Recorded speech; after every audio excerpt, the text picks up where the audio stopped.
Hello everybody, this is Okami-san, and welcome back to part 28 of The Legends of the Ocarina of Time from the N64. So in the last Let's Play, we actually finally rescued two of the carpenters, so now we're actually going to go ahead and rescue the last two. Now, if you were following me along, then we finally got into Gerudo Fortress, but as you can recall, you had to stay out of the line of sight of the Gerudo thieves, otherwise they'll actually capture you and you will be put in, and you'll be thrown in the cell. So you want to just be careful in general. So as you can see here, I kind of like speed up the video because I kind of like just didn't want to like make it too vague. But as you can see here, so I'm making my way all the way to the right side, but of course, no, that was only the way to get over there to the chest. However, you just had to go all the way down there, and that's pretty much it. Beware here, as you can see, I'm being patient because I'm noticing that there is actually a guard that was coming that way. So if I hadn't dug down, of course, the person that Gerudo thief would have found me. But of course, I didn't let that happen. So as you can see here, now we're actually going to be starting the third fight with the Gerudo guard. The Gerudo guard is, like I said before in the last video, is that they are not tough, but if they use their spinning jump attack, they will actually knock you down.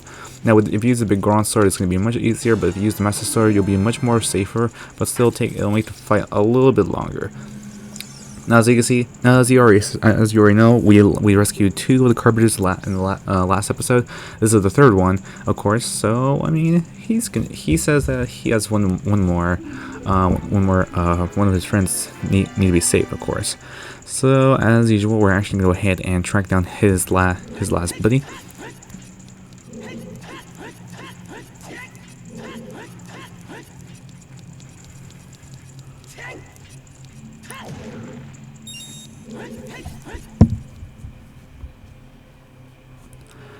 Alright then, so then now I'm gonna go ahead and actually head down the same area where we were at. So you want to make sure, like I said before, take out the guards and then take out the thieves, and then make sure that they don't see you, otherwise you will get caught. As you can see here, instead of going to the usual way, I take down the guard, but instead I go up that direction. Now, of course, you want to be careful as there's another guard looking out on the right side, and we're gonna go ahead and enter and go ahead and head up. Of course, we're gonna go ahead and go back the same way we came from the other direction, except we're gonna go down to straight down instead of going to the right where we were at last time. I want to go ahead and go down. You want to make sure that you use the target, and of course nobody's there, so that's a great thing. So now we can finally enter in this cell and talk to him. So as usual, if you speak to him, he's just only gonna say the same thing as the rest of his carpenter friends.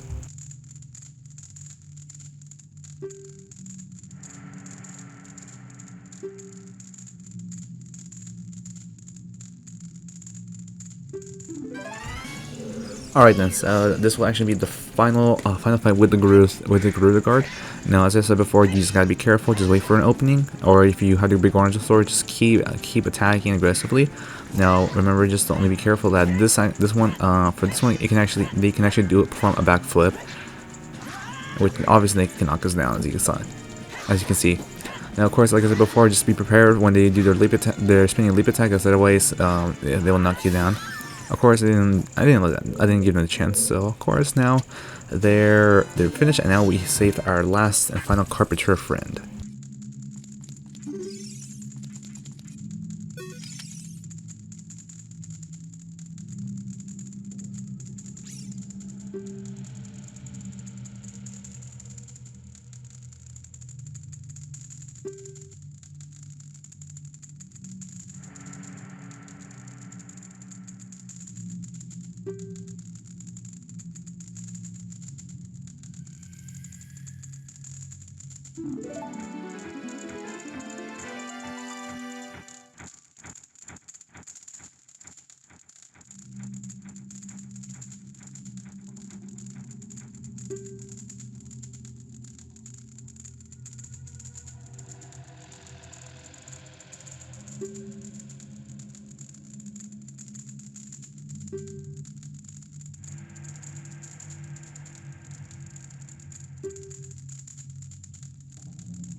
Now, once we finally speak to the last and final, once we finally speak to the last final carpenter, a Gerudo leader will actually talk to us, and they'll tell us that they'll actually give us access, full access to the Gerudo fortress. So, if you guys didn't recall, we originally get catch up. As you can see now, we are free to roam whenever we want. So obviously they can't catch us anymore. Now, as for these ladies dressed in white clothes, there's one very close by a shooting gallery range that's actually to be at the very top right, very bottom of the map, which is known as the Gerudo's dungeon. There will actually lie a special arrow known as the ice arrow. However, though, we're not fully equipped yet to get that yet, since we need to come back later on. So once we finally get the next item in the next temple, we'll be able to actually take on the Gerudo's dungeon. Like I said before, it just requires much more stuff. Now, if we go ahead and head all the way to the right side area that's behind the Gerudo fortress, there's actually going to be a little shooting gallery over here. This is actually just a shooting gallery minigame, but if you want to play this, you can. If you don't want to, that's okay. The two prizes that you can get is that for 1,000 points, you get a piece of heart, and for 1,500 points, you get the biggest quiver, or as I like to call it, the giant quiver. You can actually get the giant quiver right here, and this will actually give us 50 arrows. However, though, scoring 1,500 points may seem easier said than done, but trust me, it's not too difficult if you get the hang of the minigame. So as you can see, it costs 20 rupees. Now for this one here, for scoring 1,000 points, as I said before, you just only get a piece of heart. So as you can see here, you want to make sure that you get used to controls. So you want to go ahead and aim a little bit more down to be able to aim at everything correctly. Every time you hit a pot, it gives you 100 points. By hitting the center of a target, it gives you 100 points as well. So as you recall, they said that we only have 20 arrows to shoot, so you want to make sure you try to hit the center as much as possible. It's gonna be a little hard, but obviously it's not impossible. So with just good timing, you'll be able to actually get this down. And there we go.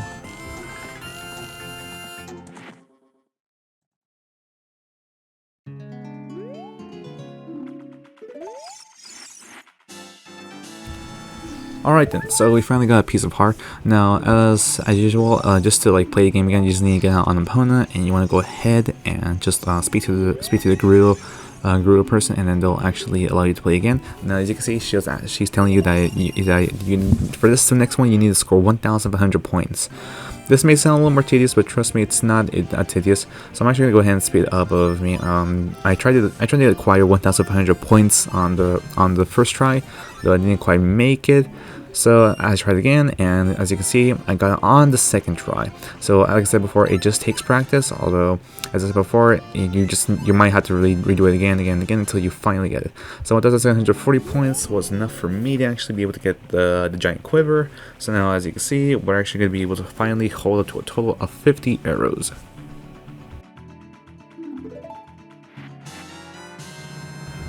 Alright then, so as you can see, now we've got the giant quiver, and now we have 50 arrows, so that's actually really good, not gonna lie. As you can see here, it just, like I said before, this minigame is not too difficult. It just takes time, so you just need to be patient with it, and that's pretty much it. Now, as we finally got through that, now we can finally head into the Gerudo the Gerudo desert.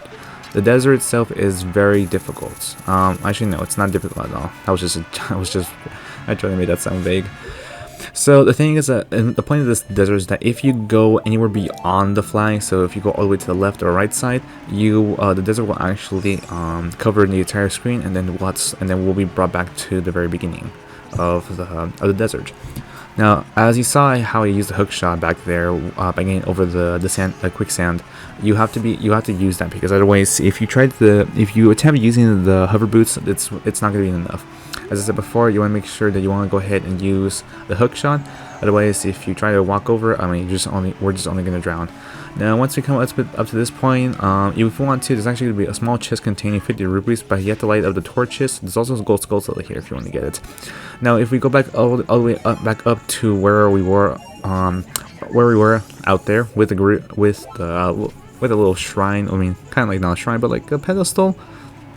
It's actually going to be like there's actually going to be a tablet right there with some writings. Now, I'm actually going to go ahead and actually just show you what it says, but like I mean, it's not really necessary. Okay, I had some errors right there.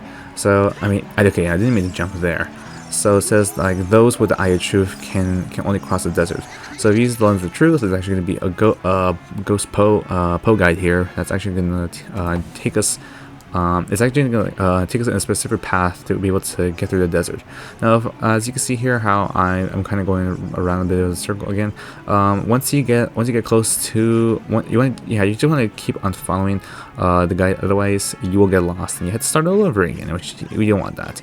Now we're actually going to go ahead. I'm going to go ahead and head off to the right side where there's 2 palm trees. Once you get over there, you want to go ahead and blow it up with a bomb. Right there is going to be the final Great Fairy Fountain. No, not the final, but like it's one of the Great Fairy Fountains where we'll finally be able to acquire Nayru's Love. Nayru's Love is a very special item out of the 2 other ones, since Nayru's Love actually allows us to be able to. Not take any damage at all because it creates a magical barrier. However, though, the amount of magic it costs is very hefty, so it will probably cost one third. I say about probably about 25% of our magic meter. So it's going to cost a lot. Whereas normally Nayru's Din's Fire and For Aura's Wind cost not too much. Nayru's Love, it costs a hefty, significant amount, so you want to make sure you have some green potions with you. If not, then you want to make sure that you have 1 point in the dungeon, or you want to break some pots or grass nearby that contain magic jars that can actually recover your magic.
Well then, looks like Sheik already told us a lot of information. That it seems like this temple is our last temple to be able to come back again as a child.